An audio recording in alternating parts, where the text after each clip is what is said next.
following on from the previous video, we got to this stage here. So if you're trying to build this structure, it will look something like this. It will look something like this. And then if you look at this, this actually follows the natural log graph. So if you look at the natural log graph, this is your y-axis. This here is your x-axis, and then the natural log graph looks like this. So our structure actually follows the natural log graph. So if you look at the natural log graph, look at our structure, natural log graph, it looks like this. I hope you can see there's it's near enough. It follows the natural log graph. Hang on, let me change the transparency so hopefully you can see it. So it near enough follows that.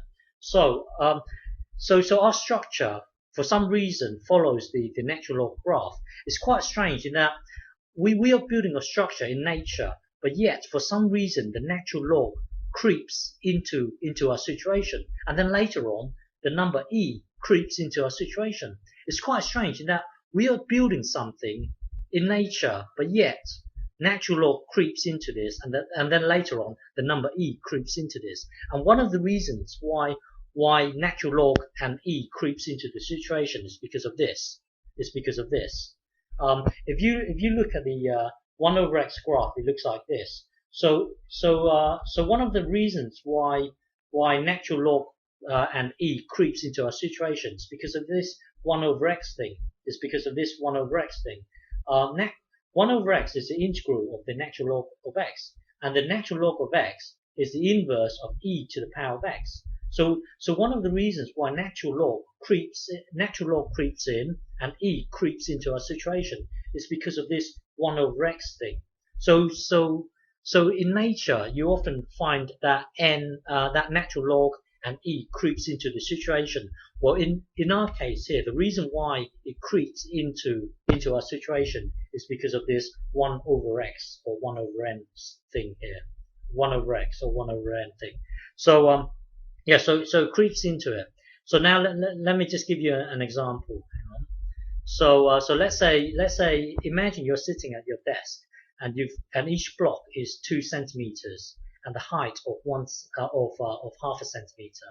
So if this has a length of 2, then this will have a length of, let's say, 7. This will have a length of 7. So we are for this example, we're going to calculate the number of blocks needed to bridge a distance of 7 centimeters. Remember, each block is 2 centimeters. You got to imagine you sitting at your desk with a block of 2 centimeters. 2 centimeters is not very well. The length is quite small. So and this length here, 7 centimeters, the length is quite small as well. So just imagine you sitting at your desk. Each block is 2 centimeters, height of half a centimeter, and we've got to somehow bridge a distance of 7. So you bridging a distance of 7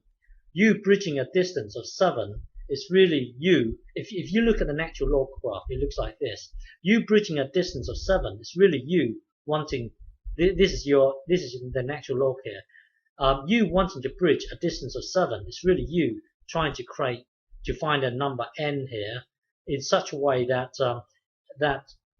this here will be 7. So this distance here actually relates to this distance here. Well, anyway, let's try and figure this out. So this is 7.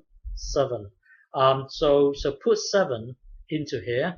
Put the number 7 into here. So put the number 7 into here, and then n is the number of blocks. We need to figure out the number of blocks needed to create a 7. Well, e equally to both sides. That will then give you this.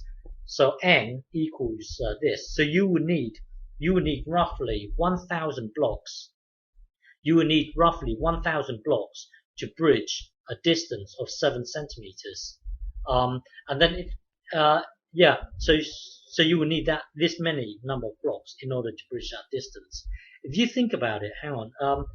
If one block is half a centimeter, then you having 1,000 blocks would mean you will have a height of 500 centimeters.